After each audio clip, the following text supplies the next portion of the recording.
এই মুহূর্তে আমরা দার্জিলিংয়ের দিকে নজর রাখবো। দার্জিলিংয়ের বিশেষ আকর্ষণ থাকে টয় ট্রেন, এবং এবার এই টয় ট্রেনেই কিন্তু বিপত্তি। ঘুম স্টেশনের কাছে টয় ট্রেন লাইনচ্যুত হয়েছে বলে জানা যাচ্ছে। দার্জিলিংয়ে লাইনচ্যুত টয় ট্রেন। ঘুম স্টেশনের কাছে এই টয় ট্রেন লাইনচ্যুত হয়েছে। একটি টয় ট্রেন ঘুম স্টেশনের কাছে লাইনচ্যুত হয়েছে বলে জানা যাচ্ছে। দার্জিলিংয়ের টয় ট্রেন এবার লাইনচ্যুত। আবারও আপনাদের জানিয়ে রাখি, দার্জিলিংয়ে একটি টয় ট্রেন লাইনচ্যুত হয়ে গিয়েছে। ঘুম স্টেশনের কাছে এই লাইনচ্যুতর ঘটনা ঘটে বলে জানা যাচ্ছে। এ বিষয়ে বিস্তারিত বলতে পারবেন, আমাদের সঙ্গে রয়েছেন আমাদের প্রতিনিধি কৌস্তব ভৌমিক। কৌস্তব, ঠিক কি জানা যাচ্ছে, কিভাবে এই লাইনচ্যুত হলো টয় ট্রেন?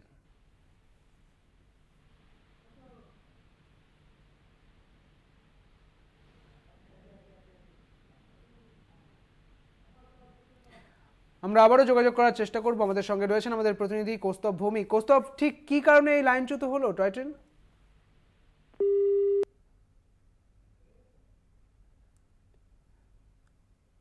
আমরা আবারও যোগাযোগ করার চেষ্টা করব কৌস্তবের সঙ্গে। আপনাদের আরও একবার জানিয়ে রাখি, দার্জিলিংয়ে লাইনচ্যুত হয়ে গিয়েছে একটি টয় ট্রেন।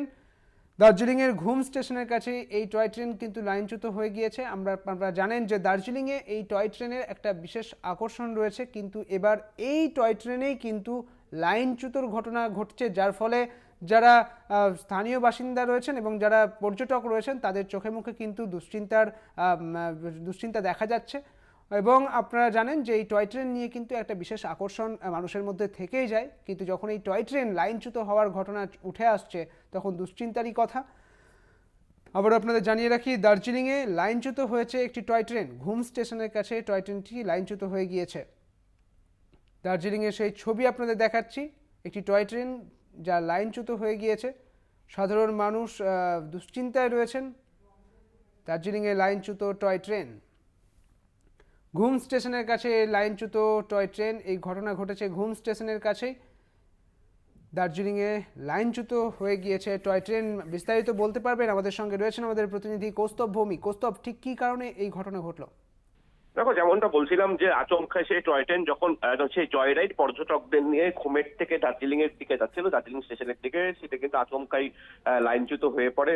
এবং স্বাভাবিকভাবেই ট্রেনে যখন লাইনচ্যুত হয়, ঝাঁকুনির জেরে ভিতরে যে সমস্ত পর্যটকরা ছিলেন তারা কিন্তু কিছুটা হলেও ভয় পেয়ে যান।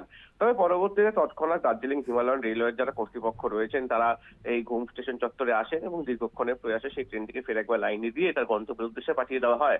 তবে এই দিনের এই ঘটনায় কিন্তু কোনো হতাহত বা কারো আঘাত চোট আঘাতের খবর সামনে উঠে আসেনি। তবে ট্রেন চলতে চলতে আচমকায় লাইনচ্যুত হলে যেভাবে একটা বড় বিশাল ঝাঁকুনি হয়, যার জেরে কিন্তু অনেকে ভয় পেয়ে গিয়েছিলেন। তবে পরবর্তীতে কিন্তু সেখানে আর কোনো সমস্যা হয়নি, যেহেতু ছুটির দিন, আর এই কারণে কিন্তু পর্যটকদের একটা ভিড় রয়েছে। পাশাপাশি তোমাকে বলে রাখবো, পাহাড়েও কিন্তু ঝিরিঝিরি বৃষ্টি হচ্ছে এবং ভারী বৃষ্টি হচ্ছে, এবং এরই মধ্যে পর্যটকরা এসেছেন। তার মধ্যে এরকম একটি ঘটনার জেরে অনেকে ভয় পেয়ে গিয়েছিলেন। তবে এখন কিন্তু মোটের উপর পরিস্থিতি স্বাভাবিক এবং সেই ট্রেনটি কিন্তু গন্তব্য উদ্দেশ্যে বেরিয়ে গেছে। একদমই তাই, ধন্যবাদ। আমাদের সঙ্গে ছিলেন আমাদের প্রতিনিধি কৌস্তব ভৌমিক। টয় ট্রেন ঘুম স্টেশন থেকে দার্জিলিংয়ের উদ্দেশ্যে যাচ্ছিল এবং সেই টাইমেই কিন্তু এই লাইনচ্যুতর ঘটনাটি ঘটেছে। যদিও হতাহতের সংখ্যা নেই বলে জানা যাচ্ছে, তবে দুশ্চিন্তা তো জন্মেছেই, কারণ এই টয় ট্রেন আকর্ষণের জিনিস এবং সেখানেই কিন্তু এই লাইনচ্যুতর ঘটনা অবশ্যই দুশ্চিন্তা তৈরি করছে। পাশাপাশি দার্জিলিংয়ে কিন্তু বিক্ষিপ্ত যে বৃষ্টিপাত সেটা কিন্তু চলছেই। আগামী সপ্তাহের মধ্যে উত্তরবঙ্গের বিভিন্ন জেলায় কিন্তু ভারী বৃষ্টির সম্ভাবনা রয়েছে, ধসের সম্ভাবনাও।